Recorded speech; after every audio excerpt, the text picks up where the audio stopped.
இஸ்லாத்தை ஏற்றுக்கொண்ட ஒரே காரணத்துக்காக பாலைவன சுடு மணலில் இழுத்துச் செல்லப்பட்டு ஆடைகள் அனைத்தும் களையப்பட்டு பாறாங்கல் நெஞ்சின் மீது வைக்கப்பட்டு சித்திரவதை செய்யப்பட்ட ஒரு சஹாபியை பற்றி உங்களுக்கு தெரியுமா?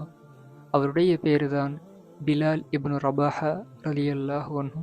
மனிதர்கள் அனைவரும் இறைவனின் அடிமைகள், மக்கள் அனைவரும் சகோதரர்கள் என்று சொல்லும் மெல்லிய சப்தங்கள் மக்காவின் தெருக்களில் மெல்ல ஒலிக்கத் துவங்கியது. அப்போது பிலால் ரலியல்லாஹு அன்ஹு அவர்கள் இஸ்லாத்தை விரைவாக அமைதியாக ஏற்றுக்கொண்டார்.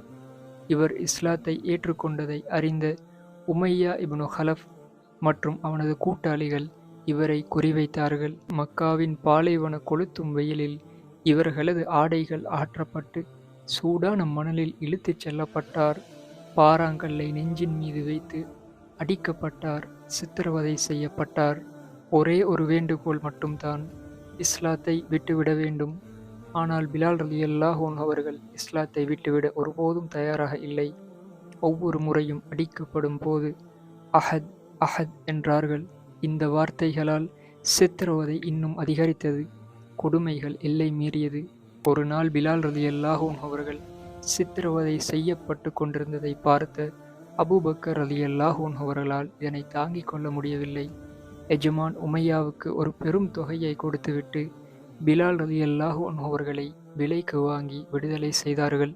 அடிமைகள் உத்தரவின்றி பேசுவதற்கே உரிமை தரப்படாத அந்த தருணத்தில் ஹிஜ்ரத்துக்கு பிறகு மதீனாவில் தொழுகைக்காக அழைப்பு விடுக்கும் ஒரு முஅத்தினாக நியமிக்கப்பட்டார்கள். அந்த தருணத்திலிருந்து பிலால் ரலியல்லாஹு அன்ஹு அவர்களின் குரல் இஸ்லாமிய வரலாற்றில் ஓங்கி ஒலித்தது. அல்லாஹு அக்பர், அல்லாஹு அக்பர். ஹிஜ்ரி 8 முஸ்லிம்களால் மக்கா நகர் வெற்றி கொள்ளப்பட்டது. கஅபாவில் இருந்த சிலைகள் நொறுக்கப்பட்டன.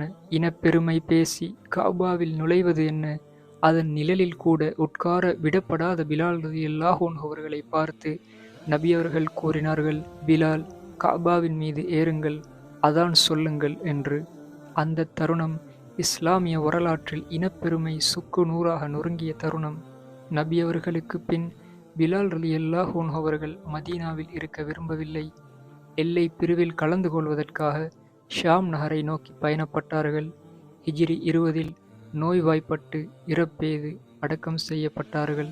இதுதான் இனப்பெருமைகளை களைந்த சகோதரத்துவத்தை நிலைநாட்டிய முஅத்தின், முஜாஹித் பிலால் இப்னு ரபாஹா ரலியல்லாஹு அன்ஹு அவர்களின் வாழ்க்கைச் சுருக்கம். அஸ்ஸலாமு அலைக்கும் வரஹ்மத்துல்லாஹி வபரகாத்துஹு.